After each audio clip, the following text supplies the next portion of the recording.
ಕೌನ್ಸಿಲಿಂಗಲ್ಲಿ ಒಂದೇ ಮಾತು ಹೇಳ್ತಿರ್ತಾರಲ್ಲ ಸರ್, ಅಷ್ಟು ವರ್ಷದ ರಿಲೇಶನ್ಶಿಪ್ ಸರ್, ಅಷ್ಟು ವರ್ಷದ ಪ್ರೀತಿ ಸರ್, ಹೆಂಗೆ ಸಾಧ್ಯ ಆಯಿತು ಅದನ್ನ ಮೋಸ ಮಾಡೋದಕ್ಕೆ? ಯಾವ ಕಾರಣಕ್ಕೆ ಇಷ್ಟೆಲ್ಲ ಬದಲಾವಣೆಗಳು ಅವರಲ್ಲಿ ಬರುತ್ತೆ?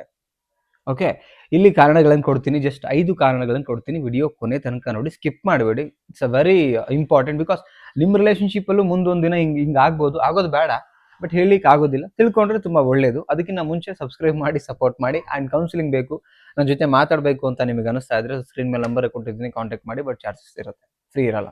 ಓಕೆ, ಫಸ್ಟ್ ಪಾಯಿಂಟ್ ಏನಂತ ಹೇಳಿದ್ರೆ, ತಪ್ಪನ್ನ ಸರಿಯಾಗಿ ಅರ್ಥ ಮಾಡಿಕೊಳ್ಳದೆ ಇದ್ದಾಗ. ಇದು ಮೊದಲನೇ ಕಾರಣ. ಈಗ ಅಷ್ಟು ವರ್ಷದ ಪ್ರೀತಿನ ಚೀಟ್ ಮಾಡೋದಕ್ಕೆ ಏನಂದ್ರೆ, ಅವ್ರು ತಪ್ಪು ಮಾಡ್ತಿದ್ದೀನಿ, ನಾನು ಇದು ಮಾಡಬಾರ್ದು ಅನ್ನೋದನ್ನ ರಿಯಲೈಸ್ ಕರೆಕ್ಟಾಗಿ ಅರ್ಥ ಮಾಡ್ಕೋಬೇಕು. ನಾನು ಅದೇ ಹೇಳ್ತಿದ್ದೀನಿ.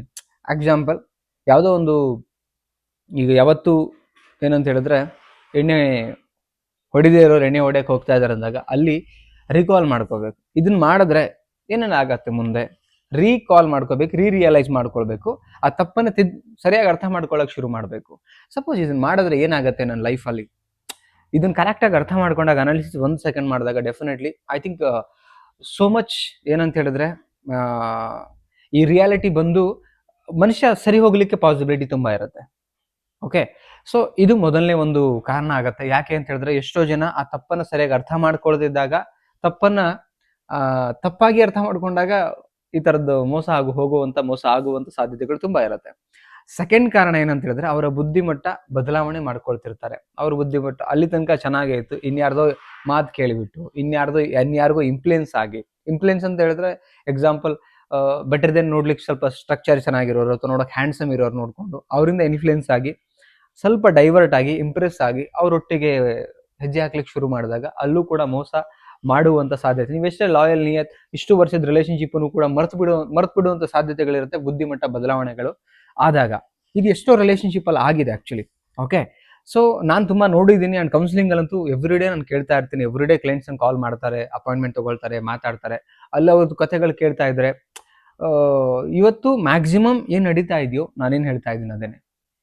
ಓಕೆ, ಇದು ರೀಸನ್ ಇರುತ್ತೆ ಆಕ್ಚುಲಿ.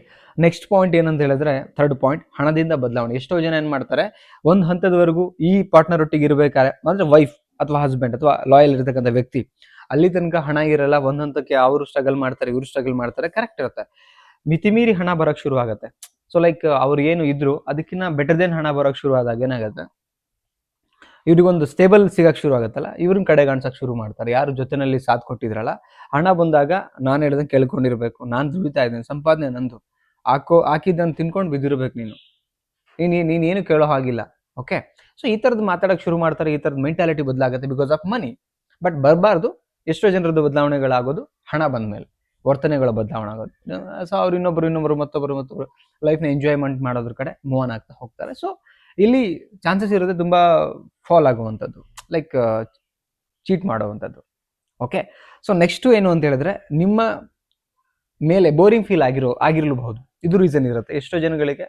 ಬಟ್ ಇವತ್ತಿನ ಜನ್ರೇಷನ್ಗೆ ಮ್ಯಾಕ್ಸ್ ಜನಗಳಿಗೆ ಬೋರಿಂಗ್ ಅಂತ ಒಂದು ಫೀಲ್ ಆಗಿರ್ಬೋದು. ಬಟ್ ಆಗಬಾರ್ದು ಆ್ಯಕ್ಚುಲಿ ಹೇಳಬೇಕು ಅಂದರೆ. ಸೊ ಅದನ್ನು ಡಿಸ್ಕಷನ್ ಮಾಡಬೇಕು. ನೆಕ್ಸ್ಟು ಅದರಿಂದ ಬೋರಿಂಗ್ ಆಗದಿರ ಹೇಗಿರ್ಬೇಕು, ಇದೆಲ್ಲನೂ ಕೂಡ ಇಬ್ಬರು ಮಧ್ಯೆ ಅಂಡರ್ಸ್ಟ್ಯಾಂಡಿಂಗ್ ಇದ್ರೆ ಡೆಫಿನೆಟ್ಲಿ ಯಾವುದು ಏನೂ ಆಗೋದಿಲ್ಲ. ಬಿಕಾಸ್ ಹಳಬರು ಬಾಳಿ ಬದುಕು ಹೋಗಿದ್ದಾರೆ. ಅಂದರೆ ಹಳಬರು ಅನ್ನೋದಕ್ಕಿಂತ ನಮ್ಕಿಂತ ಮುಂಚೆ ಇದ್ದಂಥವ್ರು ಪೂರ್ವಜರು. ಓಕೆ, ಸಾರಿ, ಆ ವರ್ಡ್ ಯೂಸ್ ಮಾಡಬಾರ್ದು, ಪೂರ್ವಜರು. ಸೊ ಬೋರಿಂಗ್ ಅಂತ ಕೆಲವರು ಯೂಸ್ ಮಾಡ್ತಾರೆ ವರ್ಡ್. ಸೊ ಹಾಗಾಗಿ ಬದಲಾವಣೆಗಳು ಬಂದ್ಬಿಡುತ್ತೆ, ಚೀಟ್ ಮಾಡುವಂಥ ಸಾಧ್ಯತೆಗಳಿರುತ್ತೆ, ಚೀಟ್ ಆಗೋದು ಸಾಧ್ಯತೆಗಳಿರುತ್ತೆ. ಓಕೆ, ಇದು one of the reason. So next ಬಂದು ಏನಂತ ಹೇಳಿದ್ರೆ, ನಾಟಕ ಶುರು ಮಾಡಿರ್ಬೋದು.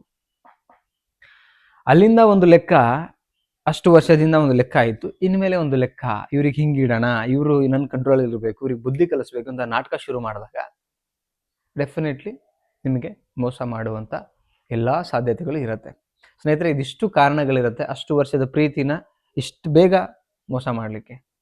ಓಕೆ, ಸೊ ಏನು ಅನ್ನಿಸ್ತು, ಪಾಯಿಂಟ್ಗಳು ಹೇಗಿತ್ತು ಕಮೆಂಟ್ ಮಾಡಿ ತಿಳಿಸಿ. ಇಷ್ಟ ಆದರೆ ಒಂದು ಲೈಕ್ ಮಾಡಿ ಆ್ಯಂಡ್ ಎಲ್ರಿಗೂ ಶೇರ್ ಮಾಡಿ, ಚಾನಲ್ಗೂ ಸಬ್ಸ್ಕ್ರೈಬ್ ಮಾಡಿ. ಆದಷ್ಟು ಬೇಗ 100K ಆಗಬೇಕು, ನಿಮ್ಮ ಸಪೋರ್ಟ್ ಬೇಕು ಅಂತ ಹೇಳ್ತಾ ಮತ್ತೊಂದು ಟಾಪಿಕಲ್ಲಿ ಸಿಗ್ತೀನಿ. Thank you so much. ನಮಸ್ತೆ.